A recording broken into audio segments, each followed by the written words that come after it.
What's going on, guys? Welcome back to the Hands-On channel.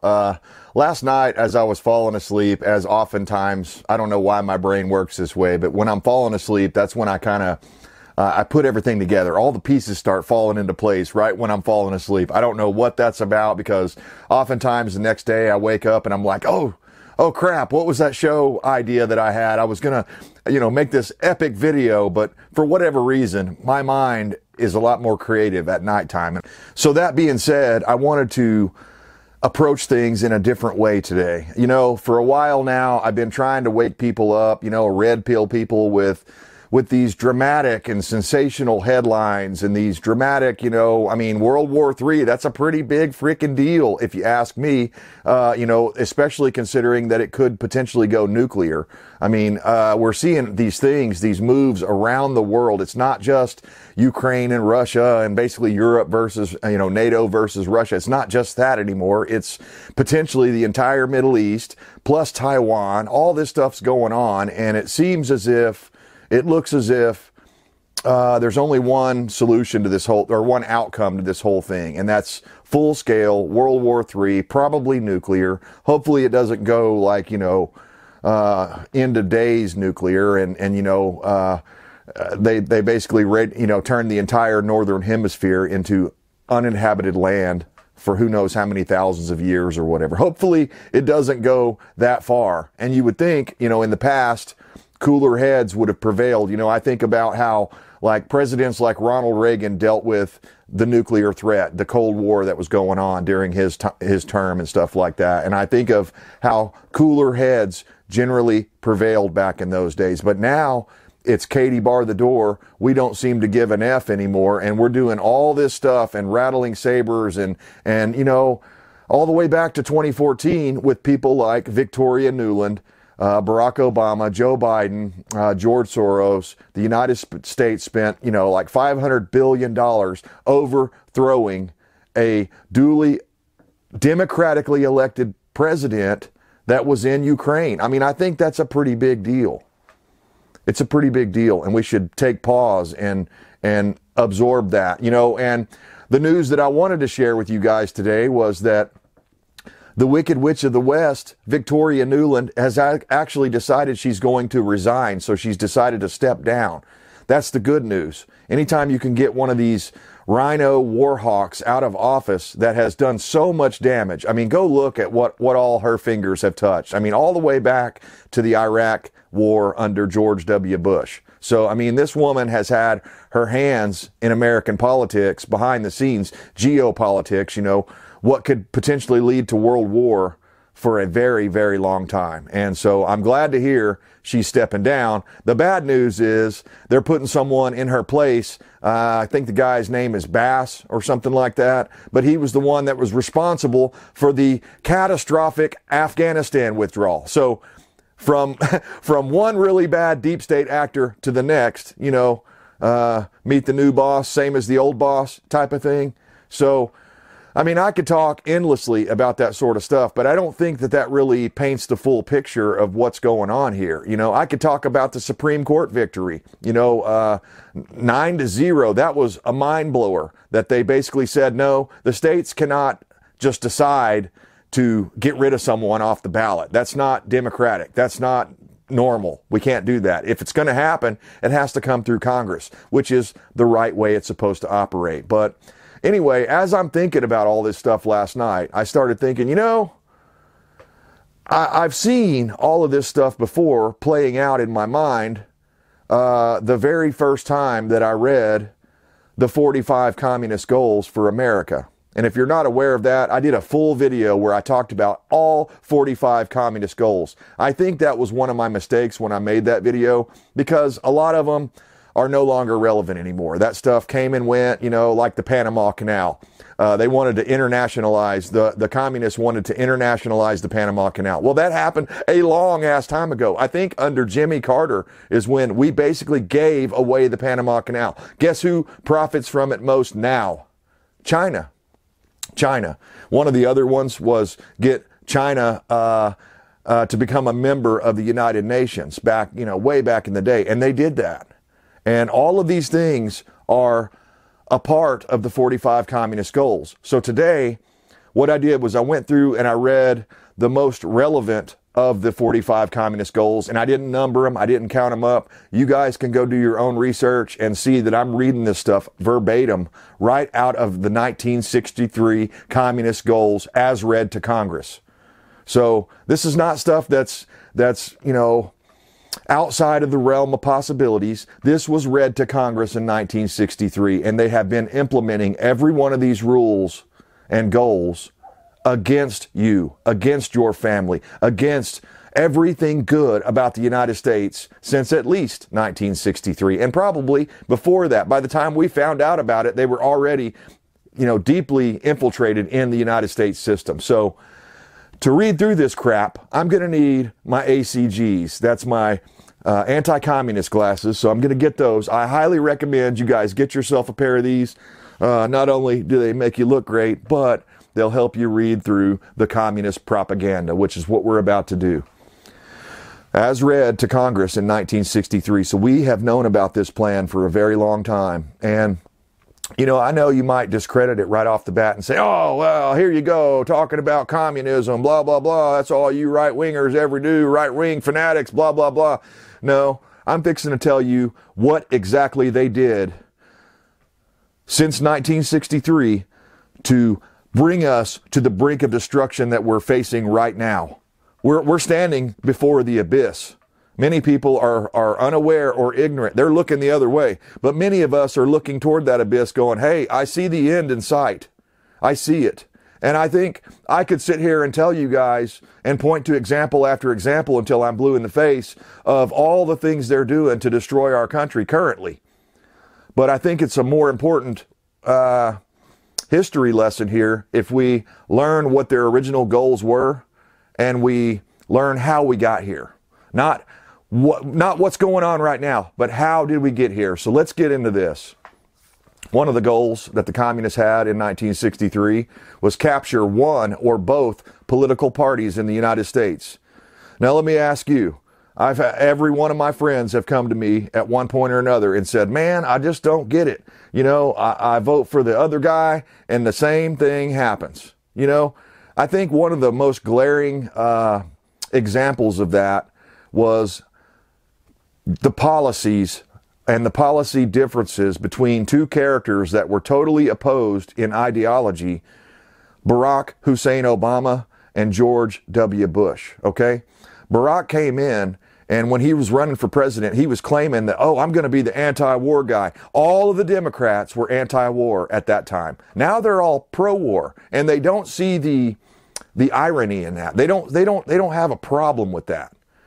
And it's because they're sheep. They can be easily manipulated and pointed to whatever target that is currently the most important target in the Democrat political apparatus. But they have captured both political parties. So that's why it seems so weird whenever we get a Republican in there, finally, and things don't really change.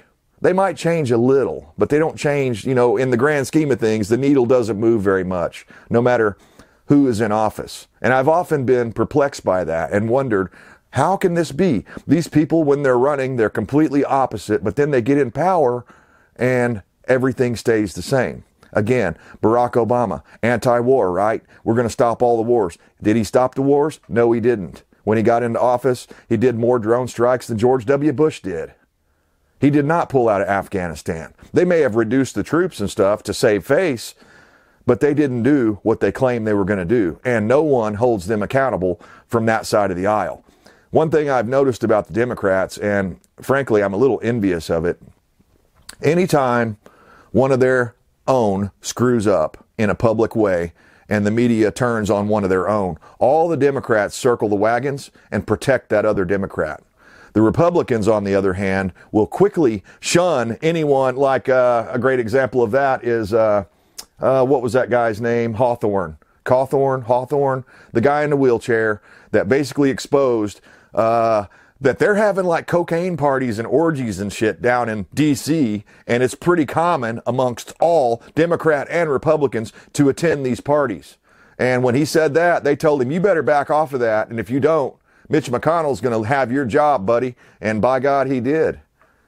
the RNC turned on Cawthorn. I can't remember now. He's not in my state, so I didn't pay it a whole lot of attention. But I saw it happening over here in the periphery, right? And I think you saw it too. But yes, both political parties have been captured. It was written in the communist goals. It has happened. Now, does that mean that every single Democrat and every single Republican is on board with that? No, I think I don't know about the Democrats, but I think there are some good Republicans out there. I really like Marjorie Taylor Greene. I like her. She surprised me. She's not in my state, but, you know, I like everything that I've seen. I like her. I like how she puts up a big resistance against all this tyranny that's taking place right now. So that's good. Matt Gaetz is good. There's a few good ones out there, right? Rand Paul. He's probably him and Ted Cruz. I think Rand Paul is my favorite senator out of all of them. I'd love to see him be president of the Senate, but they're never going to do that because he's far too conservative. See, the Republicans have been split up, you know, and really you can look at this MAGA movement as kind of the new branch of the conservative party. They're more conservative than the Rhino Republicans, that's for sure. The Mitt Romney types, right? So anyway, the communists have captured one or both political parties fully. They've certainly captured 100% of the Democrats, and I think my guess would be they probably captured about 60 to 75% of the Republicans. Let me know in the comments. What do you think? How bad is it? Is it worse than I'm thinking? Is it 100 on each side? I don't know. Next one. Use technical decisions of the courts to weaken basic American institutions by claiming their activities violate civil rights. So, again, a lot of this stuff goes back in history during the civil rights movement and all of that sort of stuff, but a lot of it is strictly applicable to today's problems that we're seeing and we're facing. Have they used technical decisions of the courts to weaken basic American institutions? Yes, indeed they have, and they're doing it out in the open more so now than they ever have before. I'm not going to get into the minutia because I'm trying to get through these. Believe it or not, I don't want this video to be an hour long because I know a lot of people won't click on the video if it's too long. Next up, get control of the schools. Use them as transmission belts for socialism and current communist propaganda. Soften the curriculum. Get control of the teachers' associations and put the party line in textbooks. This is a biggie. Yuri Bezmenov famously said years ago when he was doing his interviews and stuff that, and if you don't know about him, you need to go watch all of his videos. Really intelligent guy, ex-KGB, defected to Canada or something like that, came over here and basically laid it out how this was going to go down. And he said that you needed like 1 or 2 generations of the youth to implement full totalitarian communist regime in the United States. And they've had way more than a couple of generations. I mean, even back when I was going to school in the 90s and stuff, I mean, I could see that that's when things were starting to shift over and they were starting to run down our traditions and our founding principles and things like that, and saying that the Constitution was outdated and all this stuff. And they were starting to promote a lot more of these social-driven issues in the schools. And so, I mean, I think this third one we're talking about here of the 45 communist goals is very important to the communists, very critical. It has laid the groundwork to allow the United States electorate to be dumbed down to the level that they are now. So, when you want to know what happened, this is what happened. Gain control of all student newspapers. So that's been going on, especially on the college level. That's been going on for a long, long time. Have you noticed that since about the end of the 90s, a lot of these colleges, all the issues that they're concerned about are like very leftist, very anti-family, anti-human issues? Isn't that interesting? Moving on.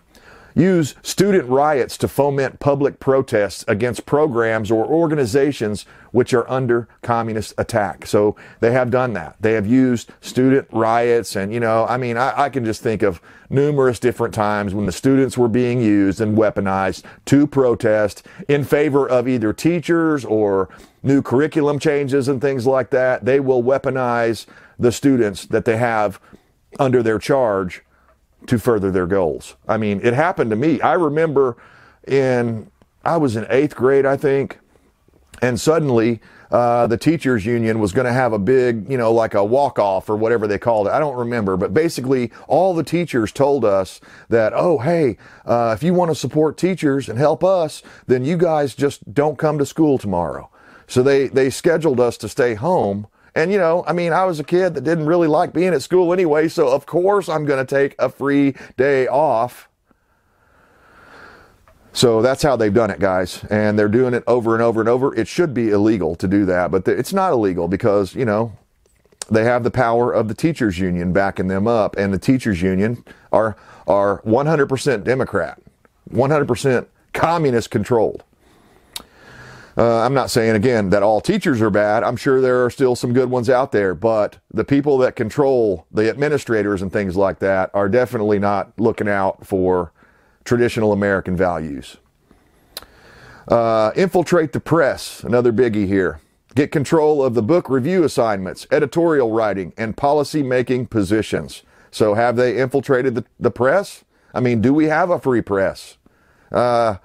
That's something that if you guys want me to delve into that more, my wife and I have been talking about that as it would be a great idea to do a whole show about the free press and the reason it's so important that in the First Amendment, it guarantees us a free press. And it's one of the things that when you ask people what the First Amendment's about, they're all like freedom of speech, and that's all they know. No, there's a lot more to it. There's freedom of the press. So, I mean, there's a lot more than that. There's five different rights in the First Amendment. Moving on. Gain control of key positions in radio, TV, and motion pictures. So Hollywood, your radio.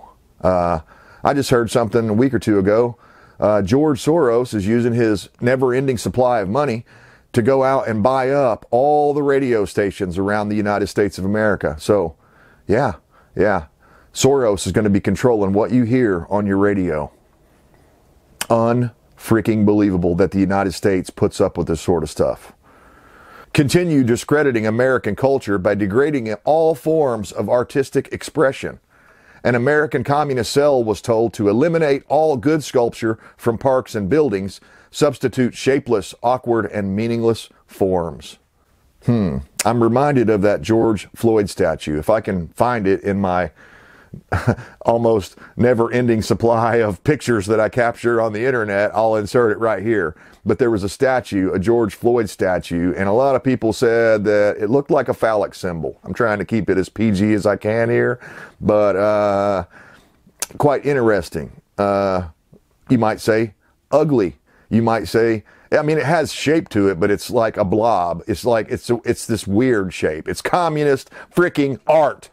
I see it all the time. Long gone are the wonderful works of art that traditional classical Americans used to make. Now the ones that are promoted are these weird blob shapes that are just like abstracts and stuff. It's never anything, good and pure and a picture of a beautiful mountain range. No, it's got to be something freaking disgusting or something that's going to make your stomach churn when you look at it. That's the popular art that they promote now.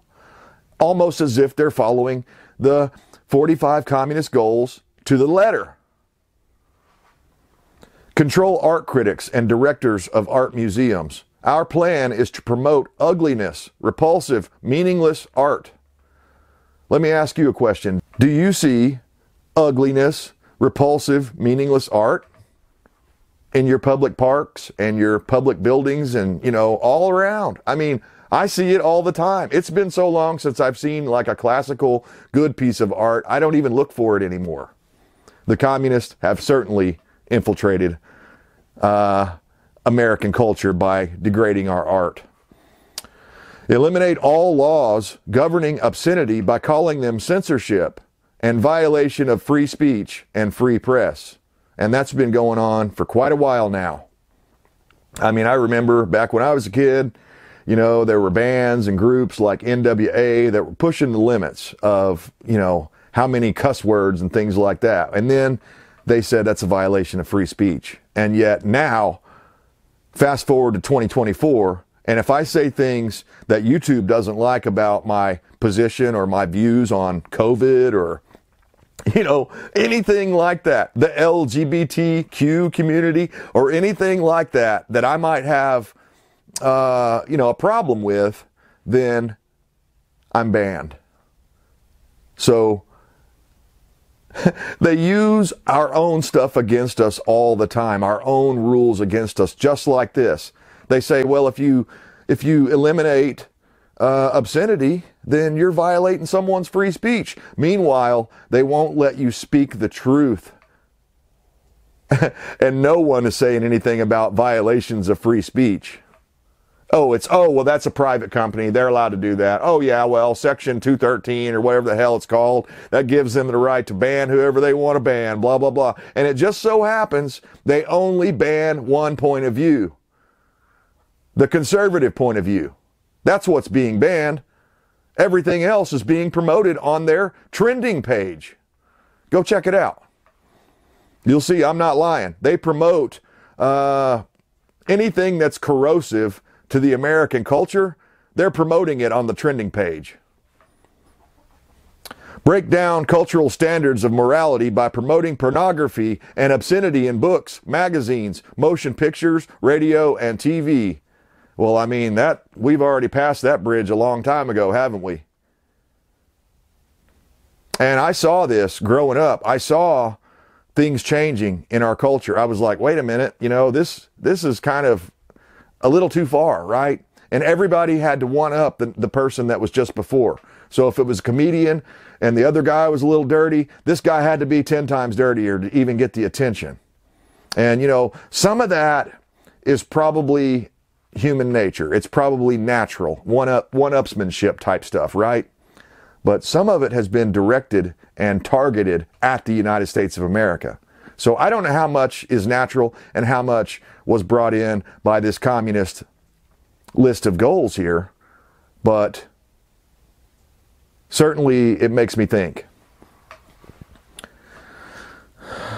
And look what it's done to the youth. Look what it's done to the family. Look what it's done to everything. It's damaging, man. I mean, it's damaging to the human psyche to have this much obscenity, this much pornography, all this stuff. I mean, I think about it now, you know, when I was a kid, if me and my friends got a hold of a single Playboy or a Hustler or something and took it out to the woods, I mean, yeah, we saw some crazy stuff in there that we would have never seen if we hadn't gotten a hold of that magazine. But now all a kid has to have is a cell phone, and every damn kid I see has a cell phone. I don't know what these parents are thinking, turning over a tool like that to a child. Oh, I'm sure they have, you know, parental safety guides on or locks or whatever on there. But a lot of parents don't. A lot of parents are just like, well, that's just kids being kids. And they let them do whatever they want. And a lot of those kids aren't ready to, you know, to process that sort of, those sorts of sexual questions and stuff in their mind. They're just not ready yet. They're not mature enough, right? And that creates other problems as they mature. So, I mean, everything we're doing in our society is setting us up for failure. Let's continue on. This one right here might get me flagged. I don't know, because you're not allowed to criticize this group of people. So we're going to go for it anyway. We'll see what happens, and hopefully I don't get banned for life. Present homosexuality, degeneracy, and promiscuity as normal, natural, and healthy. I am not going to expound upon that one because, again, I've got a lot to say about it, but I'm not allowed to. So let's move on. It's just unbelievable when when I was thinking about, what could I do? I was doing my show prep, and I was like, I should just write down all these things that I've seen them doing here and kind of say, look, this is this is how we got here. This is the blueprint of how these people took us over. But then I started thinking so many of the things that I was thinking in my mind and writing down were lining up with the 45 communist goals. I was just like, well, why not just get them from there? Next up, infiltrate the churches and replace revealed religion with social religion. Discredit the Bible and emphasize the need for intellectual maturity, which does not need a religious crutch. Yep. They've certainly done that. They have certainly done that. I would say, look around right now at some of the different factions of Christianity here in the United States, and many of them are openly accepting of LGBTQ things and philosophies and things like that, when it clearly states in the Bible that that is an abomination.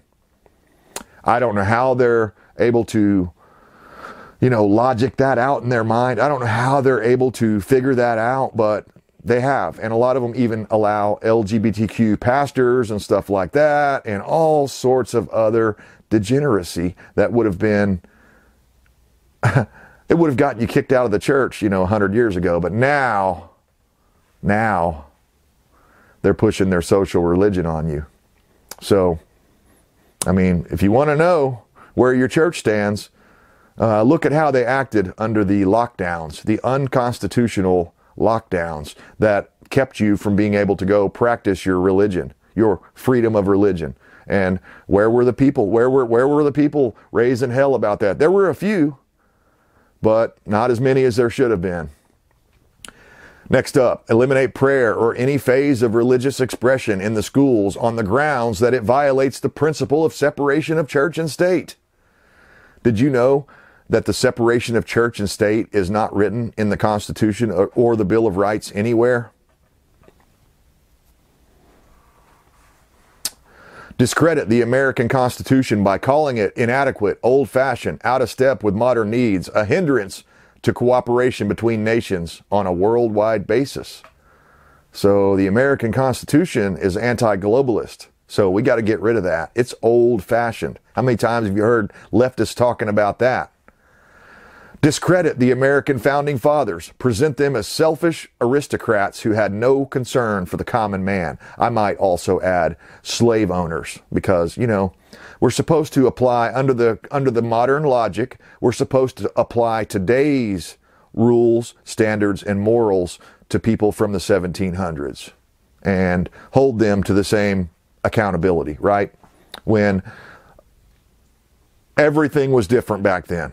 Everything. Slavery was not just exclusively a United States thing. It was going on all over the world. We learned it from someone else. We didn't invent it. So anyway, moving on. Belittle all forms of American culture and discourage the teaching of American history on the grounds that it was only a minor part of the big picture. So we're nothing. We're just a little blip in the radar, and we need to belittle all of that, according to these people. Support any socialist movement to give centralized control over any part of the culture, education, social agencies, welfare programs, mental health clinics, etc. So pretty much every social program that we have, the communists are in control of it. That's why, this is kind of unrelated and not on the list here, but that's why when I read the headline a few days ago that we are spending, under Biden, wasn't this way under Trump. Under Biden, we are spending $1 trillion every 100 days. They are trying to break the economy, guys. That's the only reason you do something like this. They're going for broke. Again, I've said it many times, Biden is a Manchurian candidate. He was brought in to be the scapegoat for their globalist agenda. One of the main tenets of the globalist agenda, you have to destroy the United States, the bastion of hope, freedom, and liberty, and, justice for all, right? They don't like that. They don't like that. They have a different model. The globalists have openly said their model is the communist model, the Chinese communist model. They like it. Trudeau, several European leaders. I'm surprised Biden hadn't come out and said, it'd be so much easier if it was just like China over here. They're wearing their totalitarianism on their sleeves, and they don't even realize it. Anyway, moving on. eliminate the House Committee on Un-American Activities. And that had to do with McCarthy, as they later called it, McCarthyism. Let me tell you something about Joseph McCarthy. Yeah, he may have been a drunk. He may have drank too much. Maybe he even drank himself to death, as the rumor says, although I think he was killed.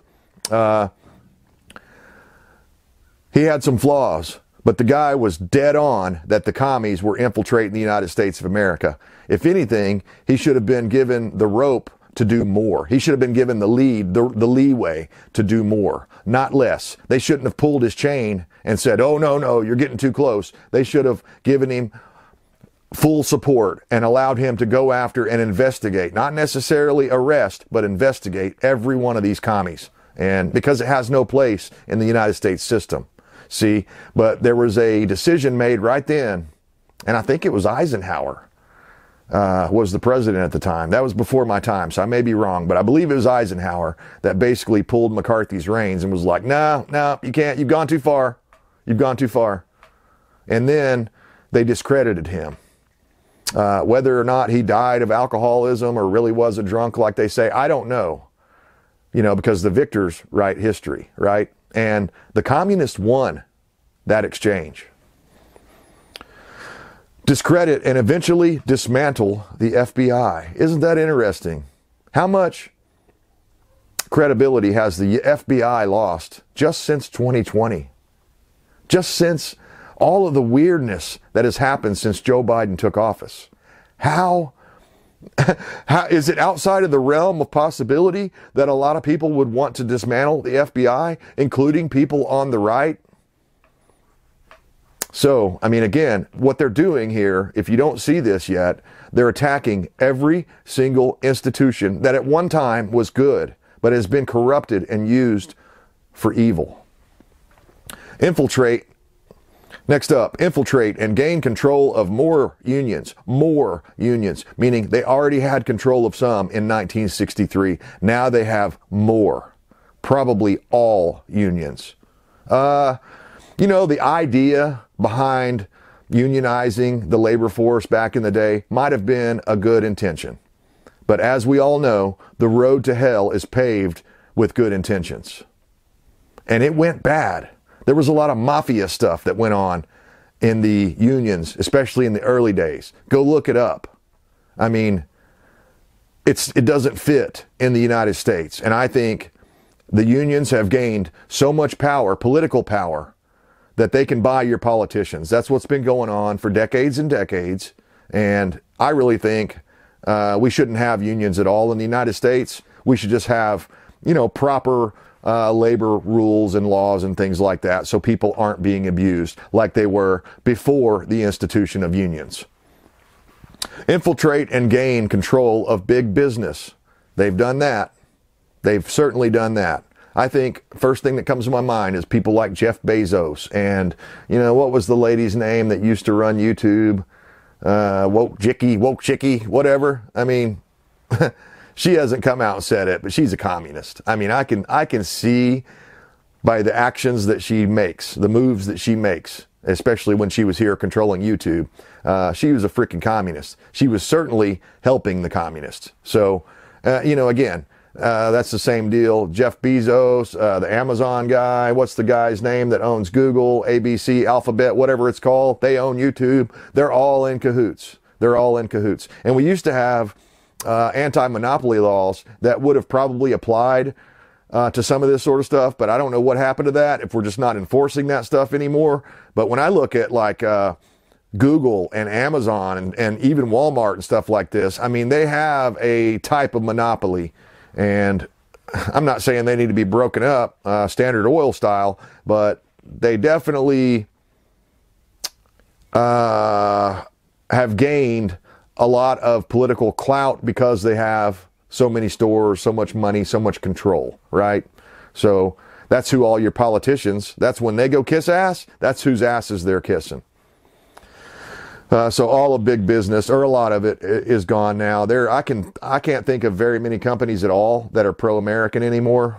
Most of them are globalist minded, or in other words, anti-American. Next up, transfer some of the powers of arrest from police to social agencies.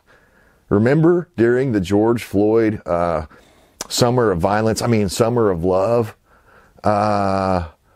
Remember all that? When they were like, we got to defund the police. We need to bring in social, people like social workers to come and do police work. It would be hysterical if it wasn't true and it wasn't happening. And we can see in just, 3.5 years since Biden took over, how much higher the crime is now. It's just unbelievable. I wouldn't go to, 90% of these liberal controlled cesspool cities, I wouldn't step foot there if you paid me $1 million. Of course, $1 million ain't what it used to be. But yeah, transfer some of the powers of arrest from police to social agencies. Treat all behavioral problems as psychiatric disorders, which no one but the psychiatrists can understand or treat. Sound familiar? I think a lot of these sound very familiar to me. I hope that they're ringing a bell with you. I hope you're still with me. I know this video's dragging on here. I didn't mean for it to go so long, but we've only got 4 more left, so stick with me. Dominate the psychiatric profession and use mental health laws as a means of gaining coercive, that's a hard one to say, coercive control over those who oppose communist goals. So I kind of flubbed that a little bit. But basically the idea is they're going to dominate the psychiatric profession and use mental health laws against us. That's the point. Against anyone that's pro-American. This next one is a big one. And they had this listed on the BLM Marxist website back in the early days, but they quickly scrubbed it and took it down. Discredit the family as an institution. That's right. Discredit the family as an institution. Encourage promiscuity and easy divorce. Yep. Well, let me just ask you, is the divorce rate still around 50% like it was, 10 years ago or whatever? That's atrocious. Half the people in the United States that get married get divorced. Unbelievable. Unbelievable. For the lamest things you can ever imagine, Most couples, they fight over money or whatever. Next thing you know, they're getting a freaking divorce. Instead of sticking with it and figuring it out and getting through it, they just give up and walk away. Many times, there are children involved that grow up fatherless. That's a big deal. That's discrediting the family institution. Emphasize the need to raise children away from the negative influence of parents. Attribute prejudices, mental blocks, and retarding of children to suppressive influence of parents. Blame the parents. I remember Hillary Clinton's book. I didn't read it because I wouldn't read that kind of crap, but she had a whole book about Takes a Village or something like that, right? Where they're trying to say that these kids are our kids, not your kids. Last one here. Create the impression that violence and insurrection are legitimate aspects of the American tradition. That students and special interest groups should rise up and use united force to solve economic and political or social problems. Sounds exactly like the Summer of Love, the George Floyd riots, which the left touted as the greatest thing that's ever happened. And then you compare and contrast that with the J6 insurrection, as they call it, which wasn't an insurrection, wasn't even really bad enough to be called a riot. People peacefully walking through the Capitol, staying between the velvet ropes. That's not a riot. When cops are waving you in, that is not an insurrection or trespassing. But yet, people are held in prison right now, 3.5 years later. Many of them with no charges. Due process is being violated. Many of their constitutional rights are being violated.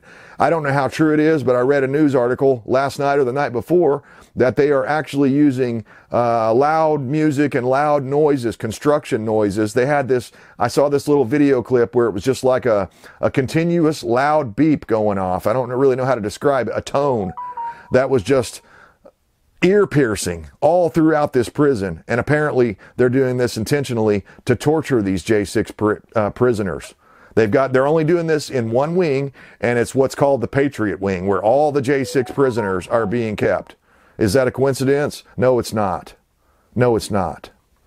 They're doing things that are so bad, we would have never even thought our worst enemies would do this sort of stuff in the past. And yet we have the audacity to call out Putin because Navalny or Navalny or whatever died in prison or whatever. I mean, just unbelievable, the double standards that are being allowed these days. So guys, we're getting long in the video here, so I'm going to wrap it up, but I want you to tell me, is this true? Has this happened? Is the video that I just laid out for you guys here how we got here? Is this how we got here? I think it is. And no one did anything in 1963 that could have stopped it. We could have stopped it so many times along the way. All we'd had to do was recognize it. But again, by the time we knew that it was going on, the people had already been dumbed down for 2 or 3 generations. So I hate to be the bearer of bad news, guys, but unless we can reverse everything we've just talked about, the United States is in a death spiral right now, and we may not be able to recover from it. I don't know. Anyway, let me know what you guys think about all this stuff down in the comments. I always love reading them. I appreciate you tuning in, sticking with the video. I stand for liberty to the bitter end. I hope you do too.